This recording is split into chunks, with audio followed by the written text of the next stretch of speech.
څرنګه کولی شو له انټرنیټ څخه په افغانستان کې پیسې ترلاسه کړو او هغه کومې لارې چارې دي چې کولی شو پرې موږ له انټرنیټ څخه پیسې ترلاسه کړو.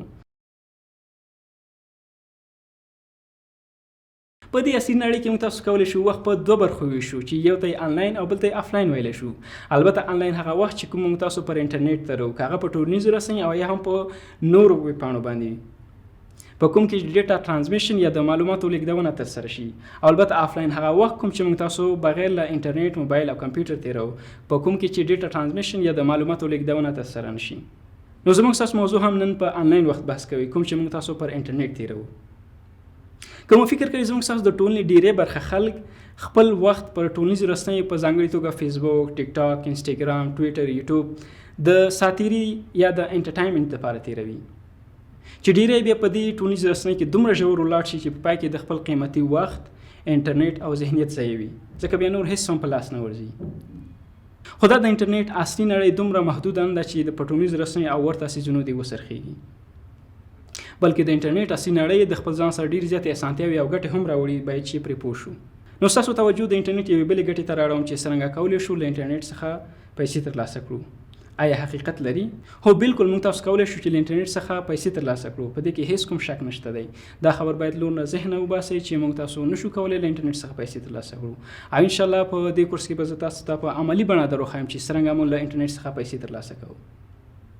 البته خو داسې هم نه ده لکه ځینې خلک په دې فکر دي چې سمپلی پلی سټور ته لاړ شه، یو اپلیکیشن ډاونلوډ کړه، بټن پریس کوه او ستا اکاونټ ته دې په اتومات ډول باندې پیسې جمع کیږي.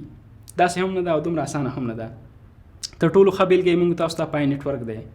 څه موده وړاندې چې پای نیټورک منځته راغلی و، البته ډېری خلک په دې فکر و چې پای نیټورک په پلی سټور کې 10 میلیونو څخه زیات خلکو ډاونلوډ کړی دی، 4.7 سټار ریټینګ لري، د پیسو ګټلو تر ټولو ښه اپلیکیشن شاید همدا وي. ډاونلوډ یې کوه، شاید په راتلونکو 100 ورځو کې شاید میلیونران شو. خو داسې هم نه ده.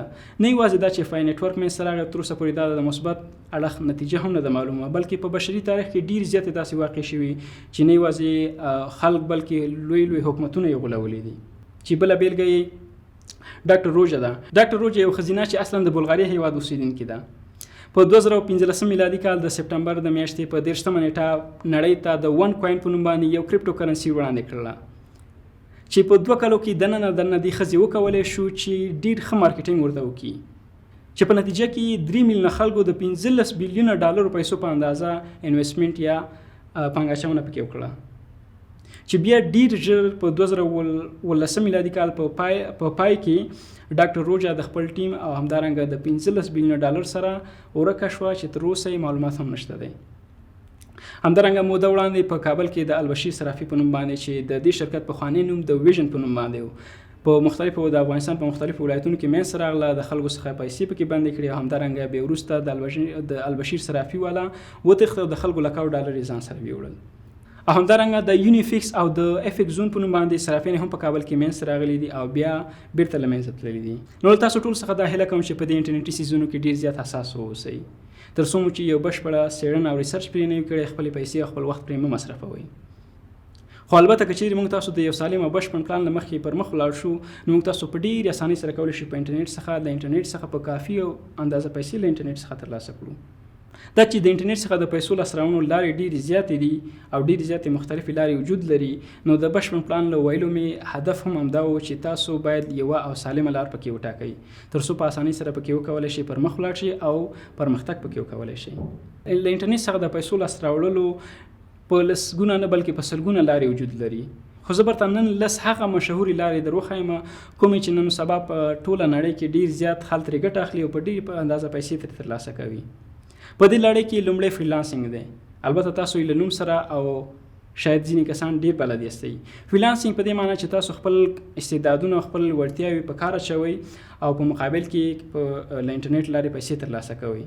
چې د فریلانسنګ دپاره تر ټولو ښې ویبپاڼې د fiverr.com دی، upwork.com دی، همدارنګه freelancer.com دی. تاسو ځئ په دې ویبپاڼو کې په یو ویبپاڼه کې اکاونټ پرانیزئ او تاسو خپل ډیجیټل سرویس وړاندې کوئ او هغوی بزنسمینز چې کوم دي هغوی تاسو د سرویس په مقابل کې تاسو ته پیسې درکوي، تاسو پیسې ترلاسه کوئ.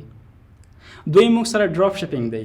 ډراپ شپینګ که تاسو غواړئ په آنلاین بڼه یو پلورنځی خلاص کړئ، نو تاسو کولی شئ د ډراپ شپینګ میتود یا د ډراپ شپینګ بزنس ماډل څخه ګټه واخلئ.